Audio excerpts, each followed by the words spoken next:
Hi everyone, welcome to my channel Programming Info by GS. In this video, we will see about classes and objects in Kotlin along with an example. Now let us see what are all the topics covered in this video. First one is classes and objects, then primary and secondary constructors, what is an inheritance, and finally data classes. Let's see an example for each one of these.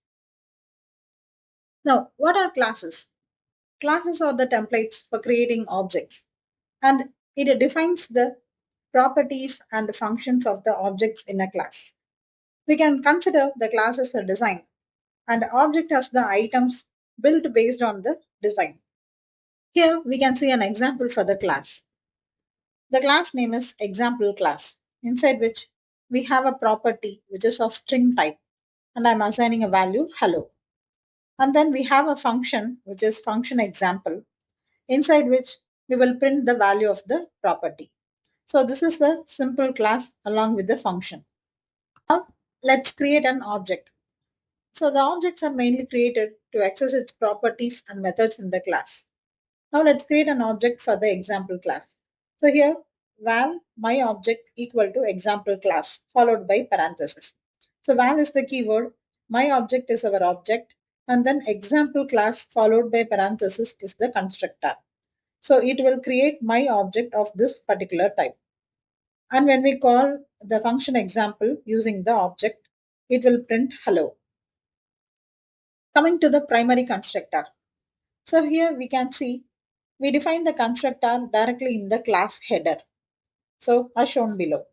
So here we have the my class within which we pass name which is of string type and age which is of integer type. And then we display the information. So first the name and then age. So like this, if we pass inside the class header, this is the primary constructor. Now coming to the secondary constructors. So here we have the my class within which we have the properties name and age, and then we have a constructor. So that constructor accepts two parameters name and age. So the values passed while creating the object is assigned to the local properties name and age using the this keyword. Now let's see an example for the complete class along with its properties and member function. So first let's create a class vehicle, and it has two properties. First one is type which is of string type, and then brand which is again of string type.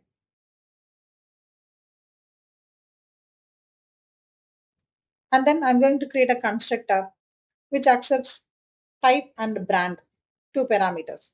I'm going to assign these values to our current object, type and brand, using this keyword.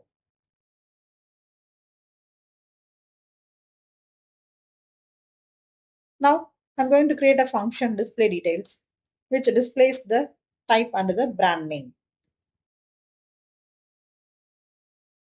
Now to access all these members of the class, we have to create a object. So I'm going to include a main function inside which I'm going to create an object. So for the vehicle class, I'm going to create the object as vehicle1 and pass values as car and Honda. So when I call the display details method using the object, I get the output as the type as car and brand as Honda. Next is inheritance in classes. So here we will have a parent class as well as a child class. By creating an object for the child class, we can acquire the properties and functions from the parent class. Now let us see an example for this. In this example, we can see we have a parent class, and then inside the parent class, we have a parent function which displays this is a parent function. So this class must be allowed to be inherited. So we use the keyword open. Now we have a child class. This must extend the parent class. So we use the colon. Now inside which we have the child function which prints this is a child function.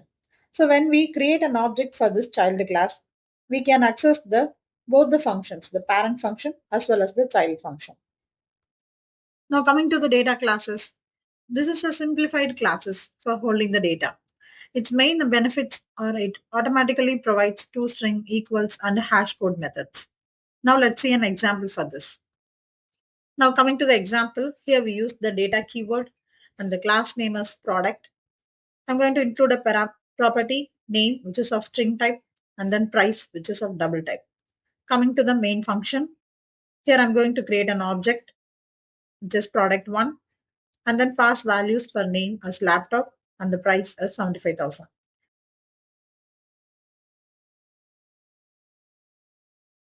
So when I try to print, we get the output as name, laptop, and price value.